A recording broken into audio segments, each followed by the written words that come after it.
মহাকারণিক তথাগত বুদ্ধ 5টি অচিন্তনীয় গুণের কথা বলেছেন। সে 5টি অচিন্তনীয় গুণ, অচিন্তনীয় মানে যাহা চিন্তা করা যায় না।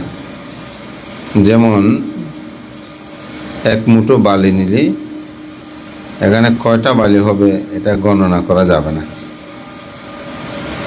তো ঠিক পিতামাতা বুদ্ধ 5টি যে অচিন্তনীয় গুণ বলেছেন, যে গুণগুলো আপনি বর্ণনা করে শেষ করতে পারবেন না। তো সে 5টি গুণ কি? বুদ্ধ গুণ অচিন্তনীয়, ধর্মগুণ অচিন্তনীয়, সঙ্গ গুণ অচিন্তনীয়, মাতা পিতার গুণ অচিন্তনীয়, আর একটা হচ্ছে আচার্য উপাধ্যায়, অর্থাৎ যারা সৎ শিক্ষা প্রদান করে। যেমন কেউ যদি আপনাকে বলে আপনি চুরি করবেন না, এই যে সৎ শিক্ষাটা যিনি দিয়েছেন, এটার গুণ আপনি বর্ণনা করে শেষ করতে পারবেন না। তো সেজন্য এই পঞ্চগুণ এটা অচিন্তনীয়। তো আমাকে একজন বলছে, ভান্তে মা বাবা কী জিনিস আমি বুঝে উঠতে পারি না। তাই বললাম, কেন? বলছে আমার মার সাথে আমার ঝগড়া হয়েছে। তো ঝগড়া হওয়ার পরে, ঝগড়া মানে তুমুল ঝগড়া হয়েছে, তা আমি মার সাথে কথা বলতেছি না, কিন্তু আমার মাই আমাকে ফোন করে জিজ্ঞাসা করে তুমি কেমন আছো, তোমার ছেলে মেয়ে কেমন আছে। মানে আমার খুব অবাক লাগে যে মা বাবাটা আসলে কেমন। তো যিনি এই বিষয়টা উপলব্ধি করেছেন, আমি মনে মনে বলছি আসলে ওনার মধ্যে একটা জ্ঞান আছে। এটা সবাই উপলব্ধি করতে পারবে না, যে আমি মার সাথে ঝগড়া করার পরেও আমি মার সাথে কথা বলতেছি না, মাকে বকাঝকা আমি করেছি, কিন্তু সে মা আমাকে আবার ফোন করে জিজ্ঞাসা করছে যে তুমি কেমন আছো, তোমার ছেলে মেয়ে কেমন আছে, পরিবার সবাই ভালো আছে কিনা। এইটা আপনি চিন্তা করতে পারবেন? আমরা সাধারণত কারোর সাথে কারো একটু ঝগড়া হলে কথা বলি না, যোগাযোগ রাখি না, কিন্তু মা বাবার একটি অসাধারণ গুণধর্মতা। তো বুদ্ধ এই জন্য বলেছেন তাদের গুণ চিন্তা করে শেষ করা যাবে না, এই জন্য অচিন্তনীয় গুণ। তা আজকে সেই মাতৃপূজা, এটা আমাদের তথাগত বুদ্ধ তার জীবন দর্শনে এরকম অসংখ্য উদাহরণ আমরা দেখি। বুদ্ধ শুধু নয়, বুদ্ধের যারা শিষ্য, সে শিষ্যগণের জীবনে এটা দেখা যায়। এবং তথাগত বুদ্ধ যখন কপিলবস্তু নগরে গিয়েছিলেন, তখন রাজা শুদ্ধোদন তিনি বুদ্ধের কাছে প্রার্থনা করেছিলেন যে ছেলে মেয়েদেরকে মা বাবা বড় করে, রক্ষণাবেক্ষণ করে, তাদেরকে পৃষ্ঠপোষকতা করে, অর্থাৎ ভরণ পোষণ করে, কিন্তু আপনি সে মা বাবার কাছে অনুমতি না নিয়ে আপনি সন্তানগণকে প্রভুজে দিয়ে দিচ্ছেন। সন্তানের প্রতি কি মা বাবার কোনো দাবি নাই?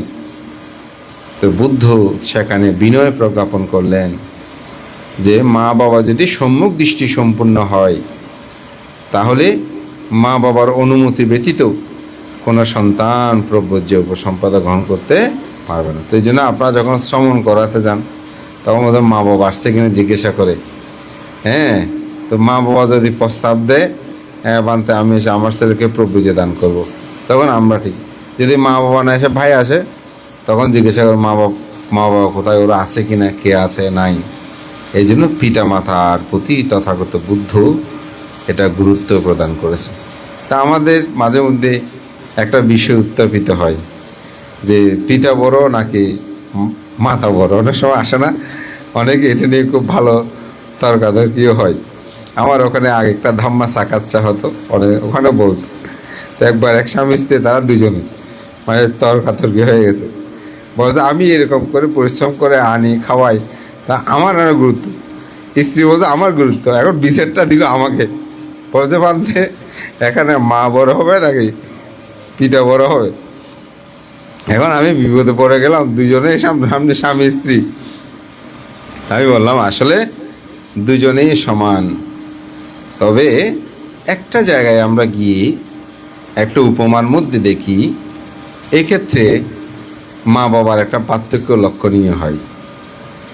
তো সেটা হচ্ছে কি, বৌদ্ধ ধর্ম দর্শনের ত্রিপিটক শাস্ত্রে যত শব্দ আছে, পিতা মাতা নেই, মাতা পিতা আছে।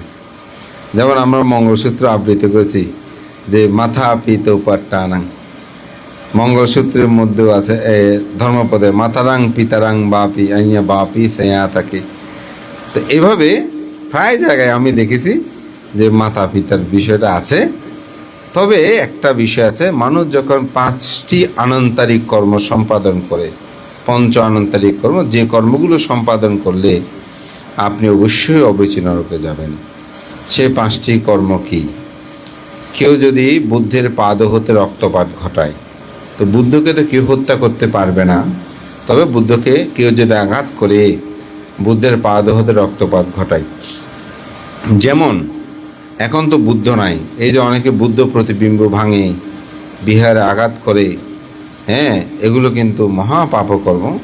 তবে এটার দ্বারা বুদ্ধ পাদ রক্তপাত না, তবে বুদ্ধ একেবারে জীবিত থাকতে যদি কেউ বুদ্ধের পাদ হতে রক্তপাত, এখন তো বুদ্ধ জগতে নেই, তো পাদ হতে রক্তপাত ঘটায়, তাহলে তিনি অবশ্যই অবিচি নরকে যাবেন।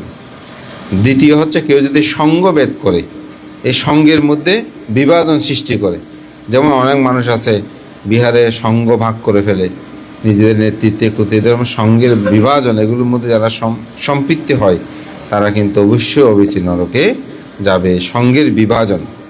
তৃতীয় হচ্ছে, যদি কেউ অরহত হত্যা করে, আপনি যদি কোনো অরহতকে হত্যা করেন, তাহলে আপনাকে অবশ্যই মহা অবিচি নরকের মধ্যে গমন করতে হবে। তারপর কেউ যদি মাতৃ হত্যা করে, কেউ যদি পিতৃ হত্যা করে, এই 5টা হচ্ছে আনন্তারিক কর্ম। কোনো কেউ জীবনে যদি এরকম হয়, যেমন অনেক সন্তান আছে, অনেকে আছে যে মাকে হত্যা করে দেবে, এগুলো নির্ঘাত নরক, দুঃখ যন্ত্রণা ইহ জীবনে তো ভোগ করবে, তারা জন্ম জন্মান্তরে এই নরক দুঃখ যন্ত্রণা ভোগ করবে। তো এখানে একটা প্রশ্ন হচ্ছে, অনেক সময় দেখা গেল একজনের মাকে হত্যা করেছে, পিতাকে হত্যা করেছে, তখন বলছে কোন কর্মের ফলটা আগে ভোগ করবে। অনেক সময় এরকম হয়েছে না, যেমন আমাদের সমাজে তো হয়েছে। আমি বহুদিন আগে আমাদের লালখান বাজার একটা মা বাবা দুজনকে হত্যা করলো না একটা ছেলে, তাহলে এখন ও কোন কর্মফলটা ভোগ করবে? তখন বলছে প্রথমে মাতৃহত্যার ফলটা আগে ভোগ করতে হবে, অর্থাৎ মাকে হত্যা করার ফলটা আগে তিনি ভোগ করবেন, তার পিতৃহত্যার ফল ভোগ। এই জন্য 5টি অনান্তরিক কর্ম বুদ্ধ ধর্ম দর্শনে যখন আমরা এটা নিয়ে আলোচনা করি, তখন আসলে দেখা যায় যে এই মাতা পিতা আমাদের কাছে কত গুরুত্ববহ। বুদ্ধ এমনভাবেই বলেছেন, যদি কোনো সন্তান মা বাবার প্রতি চোখ রাঙিয়েও কথা বলে, আমি বলি তার জন্য নরকের দ্বার খুলে যায়। তা আসলে মা বাবারা আমাদের পরম করুণা খামি বলে আমরা বেঁচে আছি, আর তো কতজনে আমরা মা বাবার সাথে চোখ রাঙায় কথা বলছি না। তো এই কর্মের বিপাক তাকে কিন্তু অবশ্যই ভোগ করতে হয়। তা আমি গতকাল না পরশু দিন একটা অনুষ্ঠানে সেটা বলেছিলাম যে আপনারা ভিক্ষু সংঘদেরকে দান করেন, বিহারে দান করেন, না করেন, কোনো সমস্যা নেই, দান করলে আপনার পুণ্য হবে। কিন্তু আপনি যদি পিতামাতাকে ভরণ পোষণ না করেন, পিতামাতাকে যদি আপনি দেখভাল না করেন, তাহলে কিন্তু আপনি নরকে গমন, দুঃখ পাবেন। মৃত্যুর পর আপনি নরকে গমন করুন, কারণ পিতামাতার প্রতি দায়িত্ব কর্তব্য। বুদ্ধ এটা ত্রিপিটক শাস্ত্রে এই বিষয়গুলো দৃষ্ট হয়। এই কারণে আসলে পিতামাতা, তো যাদের পিতামাতা আছে এরা পিতামাতা কি বুঝবে না? আমাদের বিশাল বুঝবে না, এখনো মা বাবা আছে, তো এটা বুঝে যাবে না। আমরা আরগুলো বাকি সবাই তো হারিয়ে ফেললাম। আমরা বুঝতে পারবো মা বাবাটা কি। আমরা মা ফোন করলে প্রথমে জিজ্ঞাসা, আমি নিজেও ব্যক্তিগত ফোন করলে, বাবা তুমি কিছু খাইও না, তো আমি এটা তখন বুঝি নেই, অনেক দিন পরে এটা আমার চিত্তযোগ উৎপন্ন হলো যে মা প্রথমে ফোন করে ছেলেকে এই কথাটা বলে কেন। আমরা দেখবে প্রায় বিদেশে আপনি ফোন দিয়েছে ছেলেকে, প্রথমে বাবা তুমি খানাটা হাইও না, প্রথমে কেন এটার একটা কারণ আমি বের করেছি। এটার কারণ হচ্ছে বুদ্ধি ধর্মদর্শন একটা শ্রমণ 7 বছর সে অরহত হয়েছে বলতো, তো অনেকে বিশ্বাস করতো না। তো বুদ্ধ চিন্তা করছে এই শ্রমণটা যে অরহত, এটা যারা বিশ্বাস করতেছে না তাদের তো অকুশল হবে, পাপ হবে। মানে অনেকে আমি বাবা অরহত নয় এরকম, আসলে যদি উনি অরহত হয়ে তাকে আপনি নয় বলেন তাহলে কিন্তু পাপ আছে। তো এখন অনেকে এরকম তুচ্ছ করতেছে শ্রমণটাকে। তো বুদ্ধ কি করেছেন, বলে এটা যে অরহত এটা একটু বুঝতে হবে। তো বুদ্ধ ডাইরেক্ট ঘোষণা দিলে তো হয় না। তো বুদ্ধ কি করেছেন, ওই শ্রমণকে ডেকে বলছেন, শ্রমণ তোমার কিছু প্রশ্ন করব। তো বুদ্ধ বলছেন, বুদ্ধি যখন এই কথা শ্রমণ বলছেন, তথাগত বুদ্ধ আপনি বলুন। বলছে একা নাম কিং, প্রথম নাম কি? শ্রমণকে জিজ্ঞাসা করতেছে। তো শ্রমণ উত্তর দিল, 26 আহারার টিকা, জগতে সকল প্রাণী আহারের উপর নির্ভরশীল। এখন প্রশ্ন কি উত্তর কি তো আসলে বুঝে যাচ্ছে না। তো দ্বিতীয়টা প্রশ্ন করে দে নাম কিং, বলছে দ্বিতীয় নাম কি? তখন শ্রমণ বলছে নামাঞ্চা রূপাঞ্চা, অর্থাৎ নাম এবং রূপ এটা কিছুটা মিলে যায়। বলে নামাং কিং, তৃতীয় নাম কি? তখন বলছে তিস্য বেদনা, সুখ বেদনা, অর্থাৎ বেদনা 3 প্রকার, সুখ বেদনা, দুঃখ বেদনা, অদুঃখ অসুখ বেদনা বা উপেক্ষা বেদনা। ও আরও এরকম প্রশ্ন করেছে, মোট 10টা প্রশ্ন। তো এখন প্রথম যে প্রশ্নটা হচ্ছে কি, একা নাম কিং, প্রথম নাম কি? পদে 26 আহারার টিকা, জগতে সকল প্রাণী আহারের উপর নির্ভরশীল। অর্থাৎ আপনি যত প্রাণী আছে আহার না থাকলে কেউ বেঁচে থাকতে পারবে না। তো আমাদের বেঁচে থাকাটা তো আমাদের মা বাবার মতন কেউ চিন্তা করে না, তাই না? তো এখন সেজন্য আমার মনের ধারণা, এটা ত্রিপিটকীয় কথা নয়, আমার মনের ধারণা যে এ মা বাবারা তো আমাদেরকে চায় বেঁচে থাকতে। এই যে কিছুদিন আগে আপনি ট্রলার ঢুকলো দেখেছেন, অ্যাক্সিডেন্ট হয়েছে, বাচ্চাকে বুকের মধ্যে রেখেই সে মারা গেছে। তো বাচ্চাকে ছাড়ে নাই। এটা এমন, আমাদের শ্রদ্ধেয় মৈত্রীপ্রিয়বান্ত একটা দেশনাই বলেছিলেন, ওনার চোখে দেখা, ওনার বাড়ি তো বারকুণ্ড সীতাকুণ্ড ওখানে। তো বলে যে একটা গাড়ি অ্যাক্সিডেন্ট হয়েছে, তো অ্যাক্সিডেন্টে মা ছেলে দুজনেই মারা গেছে, কিন্তু এমনভাবে জড়িত যে ছেলে যাতে কোনো আঘাত না পায়। তো মা বাবাটা হচ্ছে সেরকম। তো যেদিকে মা চিন্তা করতে আমার ছেলে বেঁচে থাকুক, তো বেঁচে থাকার জন্য তো প্রথমে আহারের দরকার। এই জন্য ছেলে মেয়ে যতই দূর দেশে থাকুক, আপনারাও দেখবেন এটা কেউ শিখিয়ে দিয়েছে না, এটা যেন ভিতর থেকে আসে, ফোন করেই খাওয়া দাওয়া ঠিকমতো হয়েছে কিনা, দুপুরের টাইম হলে খেয়েছে কিনা, রাত্রে হলে খেয়েছে কিনা, এ মা বাবা এভাবে সন্তানকে জিজ্ঞাসা করে। তো এটা আমার দর্শন, আমার চিন্তায় বলে যে এই জন্য যেহেতু বুদ্ধ বলছে জগতে সকল প্রাণী কিসের উপর নির্ভরশীল, আহারের উপর নির্ভরশীল, তাই সন্তানকে ফোন করলে প্রথম প্রশ্ন, তুমি কিছু খেয়েছো তো, অমুক খেয়েছো তো, অমুক খেয়েছো তো। এইভাবে এই চিন্তাটা যদি নিজের মধ্যে উৎপন্ন হয়, আমি আমার সন্তানের জন্য এরকম করছি, সুতরাং আমার মা আমার জন্য এরকম করেছে, তাহলে ওই মায়ের প্রতি, ওই পিতার প্রতি কী দায়িত্ব কর্তব্য, এটা আমাদেরকে দেশনায় আর বলতে হবে না, এরকম চিন্তা করলে হবে। আমার মামা এখানে ওসি রঞ্জিত বাবু, উনি সাথে যখন একদিন আমার কথা হচ্ছিল, তখন আমার মা খুব অসুস্থ। তো বলে যেমনি বেঁচে আছে বাকি না, তো মা বললে একটু করে, এটাই আমার কাছে অনেক বড় শান্তি। তো উনি যেমন মাতৃসেবা করেছেন, জীবনে আর পাওয়ার কোনো বাকি নেই, তার যা আছে তা পেয়ে। এখন বলে যে মা একটু দান ধর্ম করবেন বেশি করে, এটা শুধু সেটাই বলি, জীবনে যা পাওয়ার সেটা পেয়েছেন। তার 2 সন্তান, তারা আজকে 2 জায়গায় তারা প্রতিষ্ঠিত। সেদিন সৌভাগ্যক্রমে অভিষেকের সাথে দেখা হলো, অনেকক্ষণ কথাবার্তা হলো, আসলে আরও কথা বলবো, তাই সে আমাদের রত্ন হচ্ছে না। তো এই জন্য আপনি মৃত্যুর পরে দেখতে হবে না বুদ্ধ ধর্মটা, এটা আপনি ইহ জীবনে দেখতে পাবেন। এটা আমরা নিজের জীবনে এটা আমরা অনেককে দেখেছি। যারা মাতৃপিতৃ পূজা করেছে তাদের জীবন ধন্য হয়েছে। আমি অনেক মানুষের ইতিহাস বলতে পারবো। এই যে আজকে ডাক্তার কনক বড়ুয়া, যিনি আপনার স্বাধীনতা পদক পেয়েছেন, আমাকে একদিন জিনালঙ্কার বাঁধতে বলেছে, লোকজিৎ, আগে এখন ঢাকায় যেরকম বিহার ছিল, আগে তো এরকম বিহার ছিল না। তা আমরা গেলে ওনাদের বাসায় উঠতাম, তো ওনারা অফিসে যাওয়ার সময় পড়তে যাচ্ছে যে বাবাকে পায়ে ধরে নমস্কার করে বের হয়েছে। বলেগুলো আমার চোখে দেখা। আজকে ওনারা বড় না হবে কে বড় হবে? তো এই জন্য মা বাবার আশীর্বাদ এটা অনেক বড়। তা আমি মনে করি আমাদের দুকুল দাদা তাহার জীবনে তিনি মাতৃপিতৃ পূজা যাহা করেছেন এটার ফল। তিনি আজকে সমাজে প্রতিষ্ঠিত, এখানে ফ্ল্যাট বাড়ি থেকে অনেক কিছু তিনি করেছেন জীবন যুদ্ধে। তো আমি মনে করি পিতা মাতাকেও আজকে স্মরণ করে তিনি যে সুন্দর আয়োজন করেছেন এটাকে আমি সাধুবাদ জানাই। মঙ্গলসূত্রের মধ্যেই বলা হয়েছে দানাঞ্চা ধাম্মা চারিয়াঞ্চা ইয়াতা কানাঞ্চা সাঙ্গাহু। একজন মানুষের জীবনে দান দেওয়াটা এটা কর্তব্য কর্ম। পৃথিবীতে দান ছাড়া পৃথিবীতে মানুষ কোনো দিন সম্পদশালী হতে পারে না।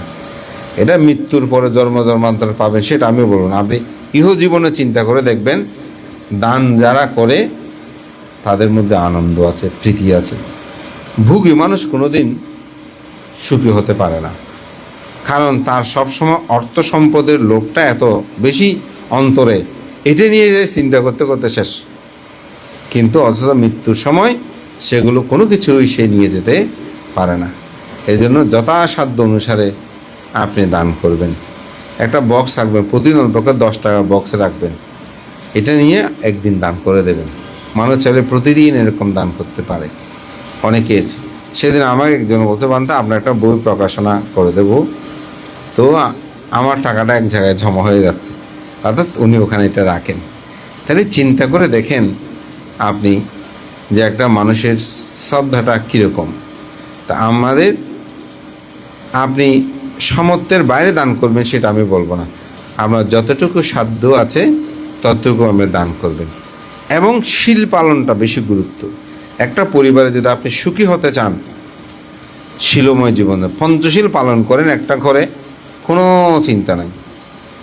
আমার বিহারে আমরা প্রায় এখন 14 জন 15 জন ভিক্ষু শ্রমণ আছে, তাই না? 3টা ছেলে ছাড়া, আমার 3টা বড় ছেলে আছে 2জন, একটা 3টে, ওরা ছোট, ওদের পড়ালেখার জন্য আমাকে একটু বলতে হয়।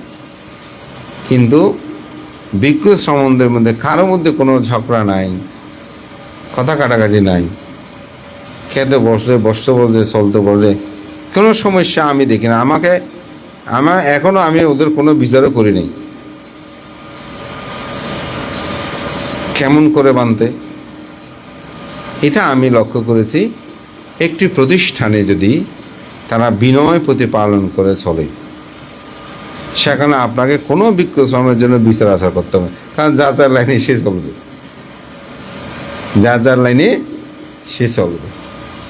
আজকে আমি আসার সময় একটা আমেরিকাতে একটা ফোন দিল আস্তে আস্তে, তো উনি আমাকে বলতেছে ভাবতে আমেরিকা খুব ফ্রিডম বলে, স্বাধীন বলে, তো কিন্তু আমেরিকা এমনভাবে রুলস করে দিয়েছে, আমার মাঝে মধ্যে মনে হয় যে আমাদেরকে বাংলাদেশ থেকে বেশি বন্দি করে রেখেছে, মানে সিস্টেমে ফেলে রেখেছে। তাই আমি ওনাকে বললাম যে আসলে তবে সিস্টেম ছাড়া পৃথিবীটা কোনোদিন সুন্দর হয় না। যেমন আমাদের ভিক্ষু সঙ্গদের যে বুদ্ধ যে নিয়মগুলো দিয়েছেন, বিনয়, এগুলো যে ভিক্ষু যত বেশি পালন করবে সে ভিক্ষু তত বেশি সুখী হবে, সেই প্রতিষ্ঠান তত বেশি সুখী হবে। এটা আমি মাঝে মধ্যে খুব আনন্দ পাই যে না আসলে মানুষদের, সেজন্য বলছি একটা পরিবারে যেমন পঞ্চশীল পালন করেন, আপনার মনটা কেমন থাকবে? আপনি কি বাবা আমার ছেলে চুরি করতেছে, আমার ছেলে মিথ্যা বলতেছে, তাহলে ও মিথ্যাও যদি না বলো, যে কথাটা আপনাকে বলে আপনি ওই কথাটা নিয়ে কোনো সন্দেহ আপনার মনের মধ্যে উৎপন্ন হবে। তো উৎপন্ন না হলে তাকে নিয়ে দ্বন্দ্ব হবে না, দ্বন্দ্ব না হলে তো সমস্যা হবে না। কিন্তু সে যদি মিথ্যাবাদী হয় তাহলে ওর কাছে যেটা জিজ্ঞাসা করবে সেটা আপনার কাছে সন্দেহ হবে। স্কুল থেকে আসতেছে দেরি হলো, কোনো একটা জ্যামে পড়েছে, আমি জিজ্ঞেস কোথায় গেছো, বলছে জ্যামে, আপনার মনে হবে না, বিশ্বাস হচ্ছে না, আমার স্যার তো মিথ্যা বলে নাকি এখন কোথায় ঘুরতে চলে গেছে, এতক্ষণ আসে। আর যদি সে সত্যবাদী হয়, আপনি শান্ত থাকবেন না, ও আজকের জ্যাম ছিল মনে হয়। একটি শিলময় জীবন যেমনটা একটা পরিবার, আমি বলবো না বাইরে আমি ঠিক করতে পারবো সেটা আমি বলবো না, কারণ বাইরের জীবন দর্শন বলতে অনেক কথা বলতে পারেন, এখানে মিথ্যা না বলে ব্যবসা হয় না, অমুক হয় না, সমুক হয় না। আমি ওনাদেরকে বলে আপনার অন্তপক্ষে ঘরের মধ্যে সত্যটা বলবেন। তো একটা মানুষ যদি ঘরের মধ্যে সত্যটা বলে, আমি মনে করি ঘরটা পরিবারটা সুন্দর। শিল পালনটা এমন, এটা ভিক্ষু হোক, ঘি হোক, যে হোক না কেন, আপনি শিলময় জীবন যাপন করবেন, আপনার জীবনটা সুন্দর। তবে আমরা তো অনেকে আবার শিল বুঝি না। আমাকে একজন ওদের বানতে পঞ্চশীল পালন করা কি এত সহজ? আমাদের কঠিন কেমন? ওদের পঞ্চশীল পালন করতে হলে হাত পা বন্ধ করে বসে থাকতে হবে। তো হাত বাঁধে এদিক সেদিক হওয়া যাবে না। আমি কেন বলতে পিঁপড়ে থাকে, তো একটা পিঁপড়ে যদি মারা যায় আপনি হাঁটতে গেলে। তো আমি বললাম যে কী বলেন উপাসক, তো উনি আমার উপকার করেছেন, ওনার কারণ আমি একটা বই বের করেছিলাম ত্রিশরণ পঞ্চশীল। তাই আমি বললাম যে উপাসক হাঁটতে গেলো কেন, কত মানে ওখানে পিঁপড়ে আসে না, কত পোকা আসে না, মাকড় আসে না। আমি তাকে বললাম যে উপাসক, প্রাণী হত্যার 5টি অঙ্গ আছে। এমনি বললে প্রাণী হত্যা হয় না। প্রথম হচ্ছে প্রাণী হত্যা করার জন্য আপনাকে চেতনা জাগ্রত করতে হবে। তা আপনি হাঁটার সময় তো প্রাণী হত্যার চেতনা নাই। প্রাণী হত্যা করার জন্য, তাকে মারার জন্য উদ্যত হতে হবে, মারতে হবে, প্রাণ যেতে হবে, তারপর সেই প্রাণী হতে হবে। যদি না হয় তাও কিন্তু হবে না। এই 5টি অঙ্গ যদি পরিপূর্ণ হয় তখন প্রাণী হত্যা হয়। ছুরি বলতে আপনি কোনো দিন নিয়ে নিলেই ছুরি হবে না, ছুরির চেতনা থাকতে হবে। যেমন এখানে 2টা মোবাইল আছে, এখন একটা আপনার মোবাইল বা আরেকজনের মোবাইল, বা আপনার মোবাইলও নয়। এখন আপনি কি করেছেন, মোবাইলটা পকেটে ভরে আপনি নিয়ে নিলেন, কিন্তু আসলে মোবাইলটা কার নয় সেটা আমরা অভ্যাস যে ঘর থেকে বের হওয়ার সময় মোবাইল পকেটে নিই, কিন্তু আপনার মোবাইল আরেকজনের মোবাইল পকেটে নিয়ে আপনি চলে গেলেন। এটা চুরি হবে? চুরি হবে না। চুরি এত সোজা না, এটা চুরি হবে না। এখন এটা যখন জানার পরে আপনি দেখলেন যে এটা তো আমার মোবাইল নয়, তখনও চুরি হবে না। ফেরত দেওয়ার চেতনা যদি থাকে তখনও চুরি হবে না। যখন আপনি ভাববেন যে না, মোবাইল যখন পেয়েছি এটা আমি রেখে দেবো, এই রেখে দেবো যখন বলবেন তখন সেটা চুরি হবে। দেখেন, চিন্তা করেন। আর যদি বলতেন এটা আমি ফেরত দিয়ে দেব, ফেরত দিতে আসেন মানুষটা নাই, ওই লোকটা নাই, তা আপনি কি নিয়ে যাবেন? না, আমি এখান থেকে নিয়েছি, এখানে এটা রাখবো, আপনি রেখে যান, আপনি কোনো দিন চুরি হবে। তো প্রাণী হত্যা, চুরি, বেবিচারিও ঠিক সেরকম। বুদ্ধের প্রতিটি শিক্ষাপদ এখানে চেতনার একটা বিষয় থাকে। তো যার কারণে গিয়ে এই পঞ্চশীলটা যদি একটা পরিবার রক্ষা করে, সে পরিবারটা সুখময় হয়। এবং আমি সবাইকে এখানে খুব সুন্দর আসন সাজিয়েছেন। তো মাঝে মধ্যে আসনের একটা বিষয় থাকে, কারণ অনেক সময় আমরা যে বলি অমুক বিহারে গেলে, চিতমরং গেলে, তারপরে আপনার ঠাকুরপুনি গেলে, বা আমাদের চাঁদগা সাক্ষ্যমণি বিহারে গেলে, বা একটা আলাদা মন পাতল হয়ে যায়। আসলে পরিবেশ একটা বিষয়, কিন্তু তা আপনি এত সুন্দর এই আসন এখানে সজ্জিত হয়েছে, তাই না? তো এখন বন্দনা আদি করে প্রতিদিন কমপক্ষে 5 মিনিট হলো, কম হয় 5 মিনিট ধ্যান করবেন। কিছু না বলে চোখ বন্ধ করে ইতিপিছে বাগাবা হলেও বলবেন। এমনি ইতিপিছে বাগাবা বন্দনাটাও ধ্যান, কিন্তু একটু চোখ বন্ধ করে ডান হাতের উপর বাম হাত রেখে পিঠ সোজা করে আপনি একদম চোখ বন্ধ, নিঃশ্বাস, শ্বাস নিচ্ছি বলছে আনাপানা স্মৃতিটা করতে পারে। এটা সাথে পাঠান সূত্রে আছে। আর অথবা কেউ যদি পেট ফুলো কামা নিয়ে সেটাও করতে পারে। অন্তপক্ষে 5টা মিনিট আপনি ধ্যান করবেন। কারো উপর আপনার রাগ উৎপন্ন হয়েছে, আপনি 5 মিনিট ধ্যান করবেন, তার প্রতি মৈত্রী দেবেন। সেই সুখী হোক, এই অনিত্য জগৎ কখন কে হারিয়ে যায়, কেন রাগ করছি, হিংসা উৎপন্ন হয়েছে, আপনি তার প্রতি মৈত্রী পোষণ করেন। কেউ আপনাকে বকা দিয়েছে, আপনি মৈত্রী পোষণ করেন। কারো প্রতি ক্রোধ উৎপন্ন হয়েছে, আপনি বসে তার মঙ্গল কামনা করেন। সহজে আসবে না, কিন্তু আপনাকে চেষ্টা করতে একসময় দেখবেন আপনি তারপরে আপনি নিজের রাগটাও কমে গেলে স্ট্রোক হওয়ার সম্ভাবনা কম, মানসিকভাবে আপনি সুখী হলেন। এই জন্য বুদ্ধের শিক্ষা এটা শুধু মৃত্যুর পরে আপনি স্বর্গে নরকে যাবেন এই চিন্তা করবেন না। ইহ জীবনে বুদ্ধের শিক্ষা আচরণ করে আমি কি লাভ করলাম, আর যদি শান্তি লাভ করে মৃত্যুর পরে শান্তি জায়গায় যাবেন, স্বর্গে যাবেন। আর অশান্তি যদি মনে থাকে মৃত্যুর পরে অশান্তিতে যাবেন। বাদে কেন? কারণ ওই অশান্ত চিত্তক্ষণে যদি আপনার মৃত্যু হয় তো নরকে যাবেন। সম্রাট অশোক 84,000 ধাতু চিত্র নির্মাণ করেছে। বুদ্ধ প্রেম এগুলো আপনি চিন্তা করতে পারবেন? শুধু বুদ্ধিবৃক্ষ দেখার জন্য বুদ্ধগয়াতে চলে আসছো। কে? সম্রাট অশোক। স্ত্রী কি করেছে যে এখন রাজা তো রাজত্ব ছেড়ে আমাকে ছেড়ে উনি বুদ্ধগয়া বুদ্ধিতলে গিয়ে গিয়ে বসে থাকে। তো মন্ত্রীকে পড়াশোনা করে পরিচিত করে এই বুদ্ধিবৃক্ষটা কেটে ফেলেছিল কিন্তু সম্রাট অশোকের স্ত্রী, সম্ভবত বিদিশা বোধহয় তার নাম ছিল। তো কেটে ফেলেছিল কেন? তো খুব দুঃখ পেয়েছিল সে। পরে আবার অবশ্যই সম্রাট অশোক সেটা রোপণ করেছে।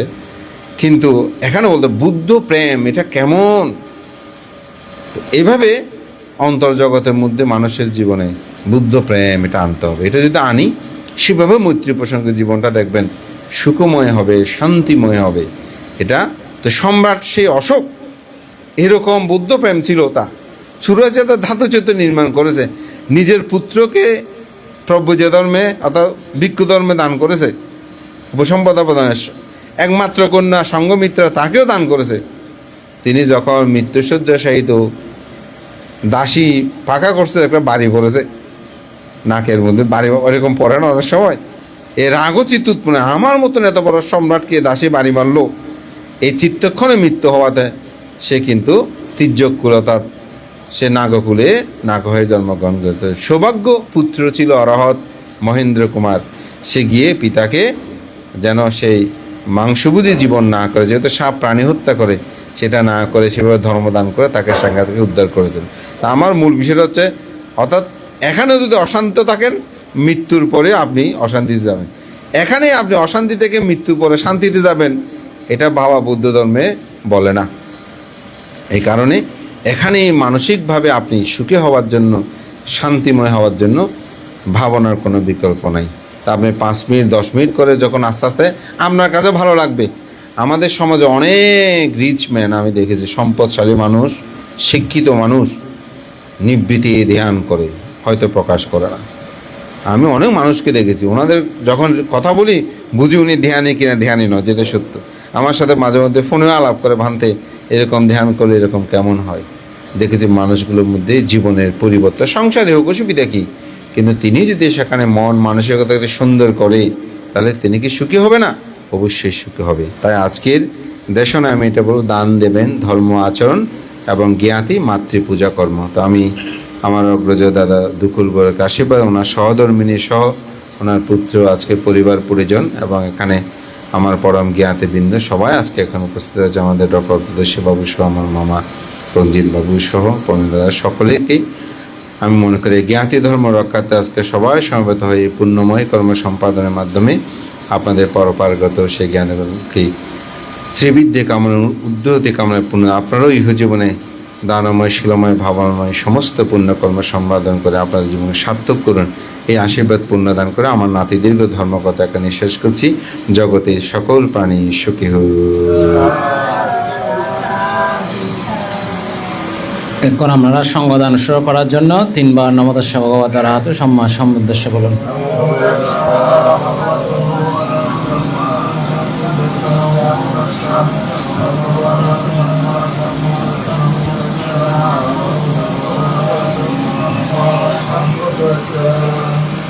মায়াং বান্তে সাঙ্গ ইমাং বিকাং সাপারিকারাং সাহা আটাবারিকারাং আনুতারাং পুয়াকেতাং ভিক্ষু সাঙ্গাসা দানাং দেমা পূজেমা ধোতি আম্পিয়ে মায়াং বান্তে সাঙ্গ ইমাং বিকাং সাপারিকারাং Saha আটাবারিকারাং আনুতারাং punya ketang bhikkhu sanghassa danang dema pujema tati ampi mayang bante shanggo imang bikang saparikarang saha atavarikarang anutarang punya ketang bhikkhu sanghassa danang dema pujema idam me atavarikarang danina anagate ehi bhikkhu bhavaya